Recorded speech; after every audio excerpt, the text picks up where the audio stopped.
نفقہ زوجہ کا ذکر احادیث شریفہ میں کیا ملتا ہے؟ چنانچہ نبی اکرم صلی اللہ علیہ وسلم نے متعدد احادیث میں بیوی کو اچھی طرح واجبی نفقہ وغیرہ ادا کرنے کی تاکید فرمائی ہے۔ اس سلسلے میں چنانچہ ایک روایت میں اس طریقے سے نقل کیا ہے کہ حضرت جابر بن عبداللہ رضی اللہ تعالیٰ نے حجۃ الوداع سے متعلق طویل حدیث میں عرفات کے میدان میں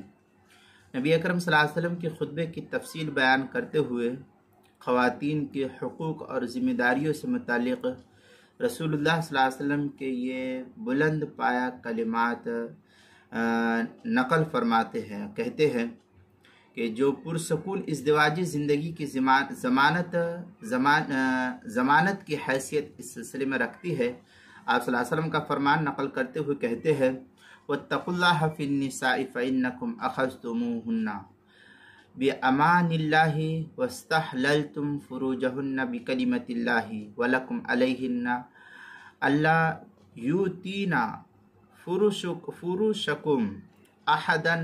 تَكْرَهُونَهُ فَإِنَّهُ فَعَلْنَ ذَلِكَ فَاضْرِبُوهُنَّ ضَرْبًا غیر مبرح وَلَهُنَّ عَلَيْكُمْ رِزْقُهُنَّ وَكِسْوَتُهُنَّ بِالْمَعْرُوفِ۔ یہ صحیح مسلم کی روایت ہے، پہلی جلد صفحہ 397، حیات الصحابہ تیسری جلد صفحہ 403 اور 404 پر بھی اس کو نقل کیا گیا ہے، جس میں اس فرمان کا ترجمہ اس طریقے سے کیا گیا کہ عورتوں کے بارے میں اللہ سے ڈرتے رہو، اس لیے کہ تم نے ان پر اللہ کی امان کے ذریعے قابو پا لیا ہے اور اس کے حکم سے ایجاب و قبول کے ذریعے اس سے جسمانی تعلقات کو اپنے لیے حلال کیا ہے،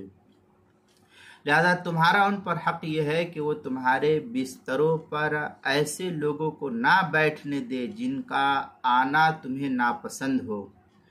اگر وہ خلاف ورزی کرے تو انہیں ہلکی پھلکی تنبیہ کرو، اور ان کا تمہارے اوپر حق یہ ہے کہ تم معروف طریقے پر ان کے نان نفقے اور لباس کا انتظام کرو۔ اب اس صورت میں واقع یہ ہے کہ معاشرتی زندگی کے جو درجے بالا احکامات اللہ کے رسول صلی اللہ علیہ وسلم نے دیے ہیں، اس سے بہتر کوئی اور ہدایت انسان کے لیے نہیں ہو سکتی ہے۔ اس میں جہاں عورتوں کے حقوق اور ان کی ذمہ داریاں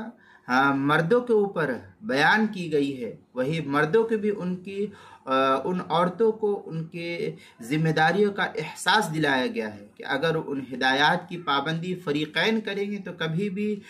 دونوں کے درمیان نزاع، جھگڑے، لڑائی کی نوبت نہیں آ سکتی ہے، اور آپس میں الفت و محبت ہمیشہ استوار رہے گی، اور خاندانی نظام میں کبھی کوئی رخنا پیدا نہیں ہو پائے گا۔ اس لیے ہمیں بھی اپنی عورتوں کو اللہ اس کے رسول کے فرمان کو بتلا کر کے ان عورتوں کو بھی حقوق اللہ اور حقوق العباد کے سلسلے میں بتلانا چاہیے کہ اللہ اس کے رسول کا کیا حق ہے۔ چنانچہ اس بحث کو کتاب المسائل کی 5ویں جلد صفحہ 454 اور 455 پر بھی اس کو نقل کیا گیا ہے۔